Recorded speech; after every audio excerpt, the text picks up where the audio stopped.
Ça, c'est le 6e point. Il porte nos fardeaux. Et il ne peut pas te laisser ces fardeaux à vous qui croyez en son nom jusqu'au salut éternel. C'est ça le dessein de Dieu. Qu'on puisse vivre avec lui dans sa gloire éternellement. Parce que lorsque nous quitterons ce monde, nous allons oublier le coronavirus, nous allons oublier les transports des trains, nous allons oublier la sécheresse, la marche des fonctionnaires, nous allons oublier tout. Et nous allons vivre comme lui éternellement. Là, il n'y a pas la famine. Sauf, il y a l'action de grâce. Donc, la Sainte Seine, chaque 12 heures, comme il faisait déjà 12 heures, au ciel, on a mangé l'Eucharistie. Et cette Eucharistie donne la vitamine, enlève la famine et augmente le jour d'éternité en éternité.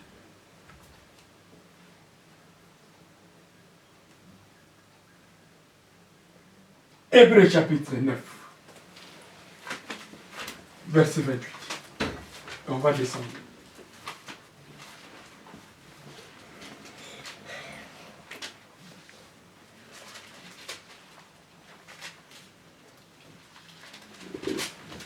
De Jésus-Christ. Amen. Hébreux 9, 28. De même, Christ, qui s'est offert qu'une seule fois pour porter les péchés de plusieurs, apparaîtra sans péché une seconde fois à ceux qui l'attendent pour leur salut. Ah, que Dieu te bénisse, Seigneur. De même, de même, de même, de même, de même Christ.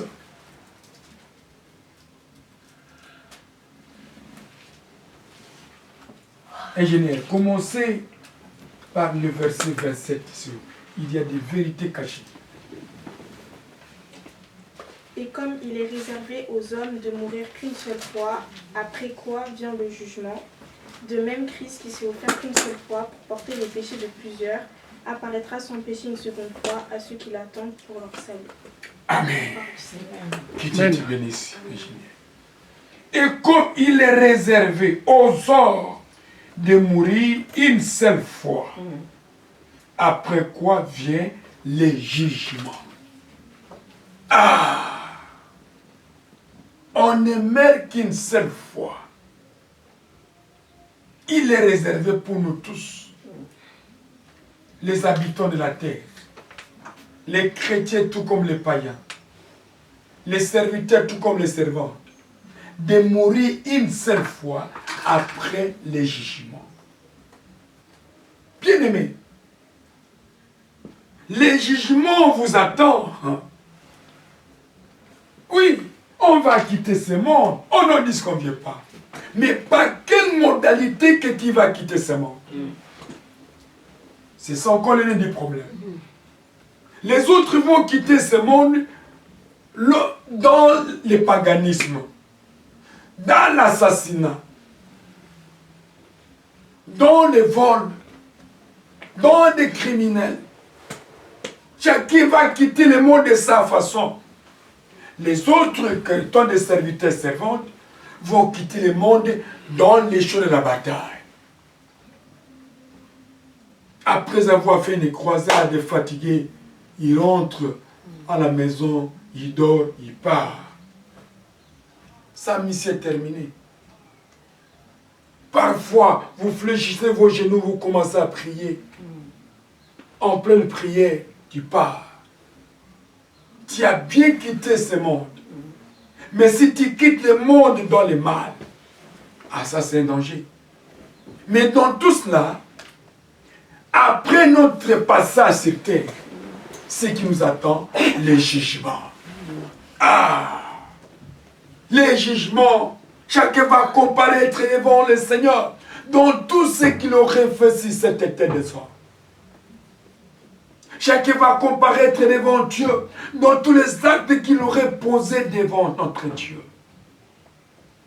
Tout acte est enregistré par Dieu lui-même. Car l'aide de l'Éternel est sur toute chair.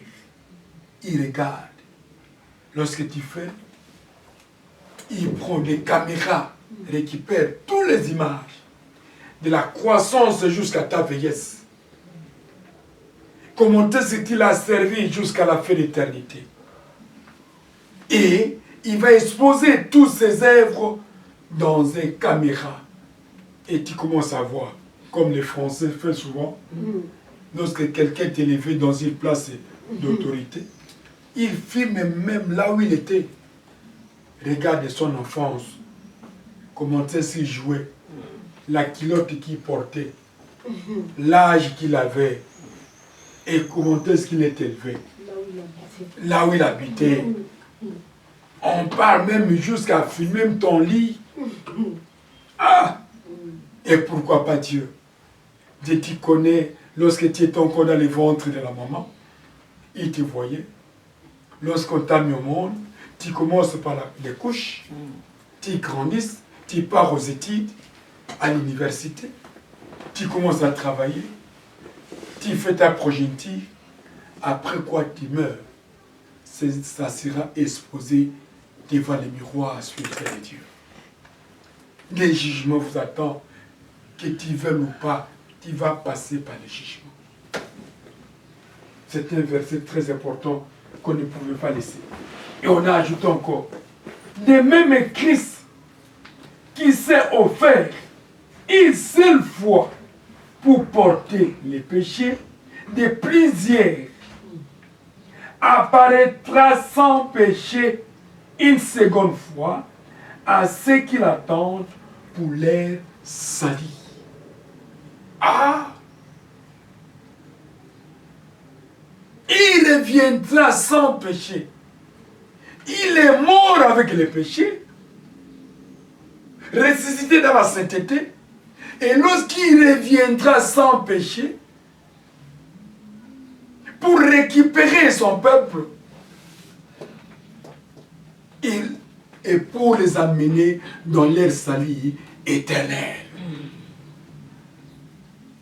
On se bat ici nuit et jour, c'est pour notre salut. Alléluia. Amen. Comment se comporter devant Dieu? Comment vivre avec le Seigneur? Comment vivre dans ces milliers? Comment vivre avec les impies? Comment surmonter le mal? On se bat, c'est pour notre salut.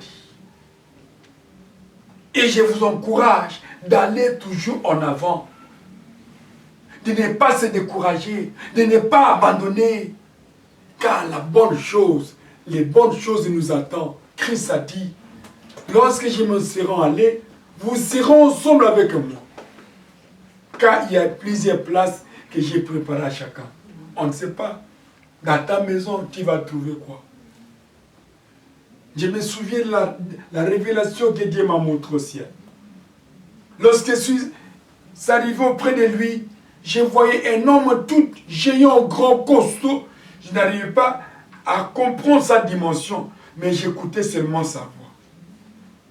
Il m'a dit, regarde ta maison. Je dis, oh, ma maison. Oui, ta maison est là, mais tu ne peux pas rester, car tu n'as pas encore achevé ma mission sur terre. Bien-aimé, pour clore à ce message, je voudrais vous dire quelque chose. Un combat que j'avais reçu dans les années 90.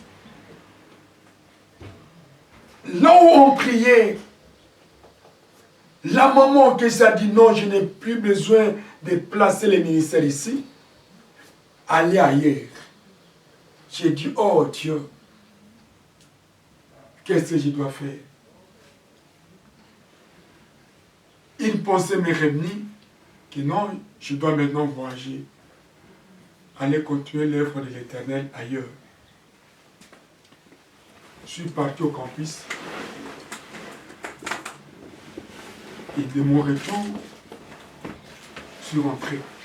Or, le matin, avant d'aller au campus, il y avait des anges. Suivez très bien ce témoignage, c'est très important. Malheur à ceux qui autoproclament d'être pasteurs, qui n'ont pas reçu les messages de Dieu. Malheur à ceux qui se nomment pasteurs par processus. ne soyez pas seuls par la paix de Dieu. Lorsque j'ai pris la décision humaine, j'ai dit non, en tout cas avec ce combat, la baïresse n'est plus que je puisse œuvrer ici. Alors je dois chercher des voies et moyens, voyager, et là je vais continuer mon œuvre. C'était le soir. Le matin, moi je pars au campus. Oh, la nuit, Dieu envoie des anges. Dieu m'est témoin et je me tiens devant sa présence. Dieu envoie des anges jusqu'à la porte de l'église. Elle a trouvé, les anges ont trouvé, les anges se croisés avec la maman là qui me disait, je ne veux plus l'église ici. Les anges ont posé la question, où est le serviteur de l'Éternel? La maman a dit non, elle est sortie, il est sorti. Je ne sais pas l'eau, il est parti. Les anges ont répondu, dites à l'homme de Dieu de travailler pour son Dieu qui ne puisse pas peur, avoir peur des gens, avoir peur de la persécution. Moi, je suis avec lui. Moi, je suis rentré fatigué à la maison. J'ai vu la maman qui est venue. Papa, j'ai reçu la présence des deux anges qui étaient venus vous chercher. J'ai dit, moi j'ai dit, je dois voyager, aller servir le Seigneur ailleurs. Mais non, écoute, les anges, les deux anges sont venus nous chercher en me disant que dites à l'homme de Dieu qui ne crée pas la persécution ni les circonstances, nous sommes avec lui qui travaille pour l'œuvre de l'Éternel. En ce moment-là, on n'avait pas encore reçu notre endroit pour aller planter l'église. Or, la sœur qui priait avec nous, dont nous sommes maintenant dans leur parcelle, elle aurait vu par la révélation une semaine avant qu'on a planté l'église dans leur parcelle. Et pendant ces combats, que lui-même assis, il a dit, pasteur, je vous ai vu que vous êtes venu planter l'église dans notre parcelle. Je dis, oh, gloire au Seigneur. Et j'ai profité de l'opportunité d'aller voir papa, les bailleurs. Et les bailleurs, on a partagé, les bailleurs ont dit, pas de problème. Pourtant, les bailleurs étaient cloués pendant 2 ans au lit. Il était papa légionnaire, il ne marchait pas. Il ne s'asseyait pas, on lui donnait à manger comme ça. Et ici, rouge, 2 ans, on ne mettait que des poudres. Les prêtres venaient toujours et jetaient de l'eau à sang. Et lorsque je l'ai vu, Dieu m'a dit, je vais montrer ma gloire à travers cet homme. Vous allez jeûner 3 jours à sec avec toute la maison. On a fait jeûne et prière 3 jours à sec. J'allais au service et je rentrais. Le 3e jour, vers 5 h du matin, je n'oublie pas l'heure. Et ça m'a dit, allez-y. Si ils sont entrés dans sa chambre, si tu n'es pas un médecin, c'est difficile de se laisser porter. L'odeur désagréable. Ici, c'est pourri. La peau noire est partie, la peau rouge. On les renversait comme ça, on met des poudres, on les remet. On les donnait comme ça. J'ai prié pour lui. Son nom, c'est Papa Mabakala. Paix à son âme. J'ai prié pour lui. J'ai prié pour lui. Je dis, au nom de Jésus-Christ, lève-toi et marche. Il a dit, papa, je ne saurais pas. J'ai dit, oh, tu vas marcher aujourd'hui et aujourd'hui c'est ton jour. Le papa, on l'a fait descendre ses jambes. Il s'est levé. Il est tombé. J'ai dit, aujourd'hui même, tu dois marcher. Dieu va ranimer tes pieds. J'ai tenu ses pieds, j'ai commencé à prier, faire des prières de déclaration. Au même moment, vers 5 h du matin, le papa Mabakala, sa première fois de marcher, après 2 ans cloué malade, il est sorti de sa parcelle, il a regardé de gauche à droite dans les rues, il a frappé les mains en disant catholique et nous tromper. Et depuis ce jour-là, il a dit